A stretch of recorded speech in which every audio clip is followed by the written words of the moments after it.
Rentrée scolaire, les bons plans pour faire baisser la facture des fournitures. Alors que le coût de la rentrée scolaire est en hausse de 4,25% pour un élève de 6e par rapport à l'année dernière, selon une étude de Famille de France, France Bleu compile quelques bons plans pour dépenser moins en achat de fournitures. 208,12 €. C'est le coût moyen de la rentrée en fournitures scolaires pour un élève de 6e, selon l'étude de l'association Famille de France parue ce mardi. Soit une augmentation de 4,25% par rapport à l'année dernière. Comment faire baisser la facture? Recycler et réutiliser avant même d'acheter, de plus en plus de familles recyclent désormais les fournitures de l'an passé. Classeurs, règles, équerres, compas, pochettes perforées peuvent sans doute être réutilisées. Et ne vous reste-t-il pas un bâtonnet de colle ou quelques feuilles à carreaux non utilisées? La Confédération syndicale des familles, CSF, qui a analysé les dépenses réellement effectuées, a ainsi constaté pour cette rentrée 2022 une baisse de 2,64% sur les tickets de caisse. Les familles ont fait beaucoup plus attention, parce qu'il y a eu des dépenses qui ont augmenté comme le gaz et l'électricité. On constate qu'elles réutilisent beaucoup d'une année sur l'autre, explique sur France Inter Charlotte Barre, chargée de mission éducation à la CSF. Les familles évitent aussi de plus en plus l'achat plaisir, comme le nouveau cartable. Réutiliser et recycler vous permettra non seulement de moins dépenser, mais aussi d'engendrer moins de déchets pour la planète. Ou acheter moins cher. Pour les articles de papeterie, les cahiers, classeurs et feuilles notamment, mieux vaut éviter les hypermarchés et les supermarchés, et opter pour les magasins spécialisés qui se sont fournis avant l'explosion de l'inflation, selon l'étude de Famille de France. Pour ce même élève de 6e, le coût moyen des articles de papeterie s'élève ainsi à 51,01 € dans les supermarchés, 50,60 € dans les hypermarchés, 47,16 € dans les magasins spécialisés. En revanche, pour le reste des fournitures comme les stylos, gommes, colle, calculatrices ou équerres par exemple, mieux vaut se tourner vers les hypermarchés.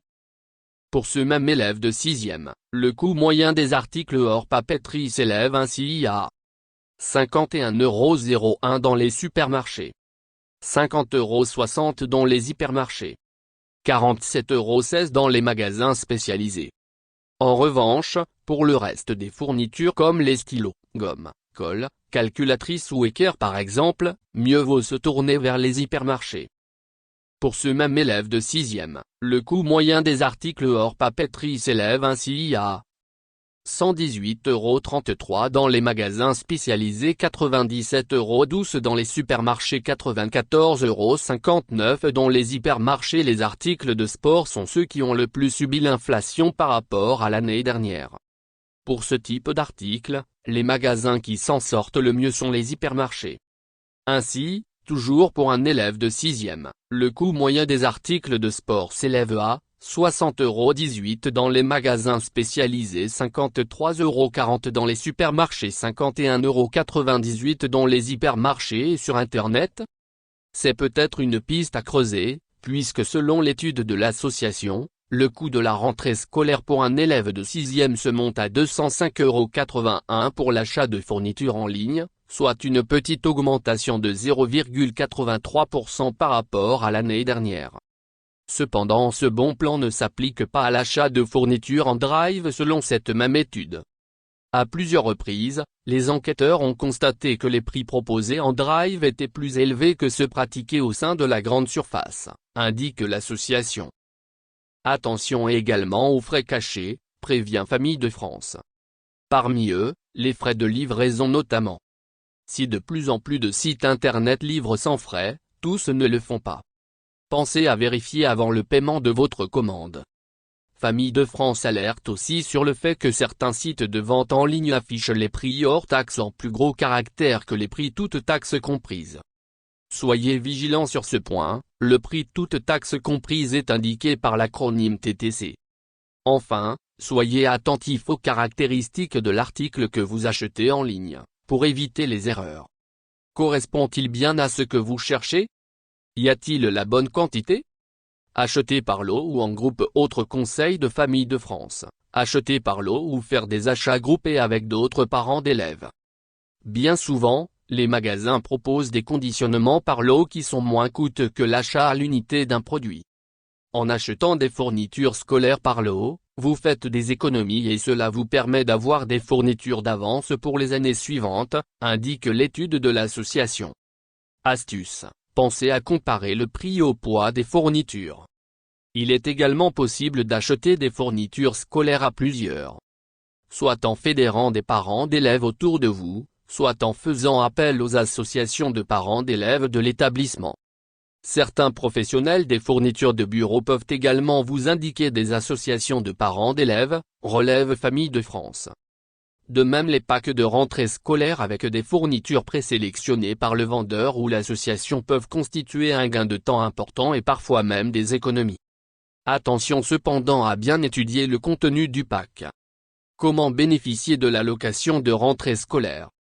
Ce mardi est versée la première partie de l'allocation de rentrée scolaire.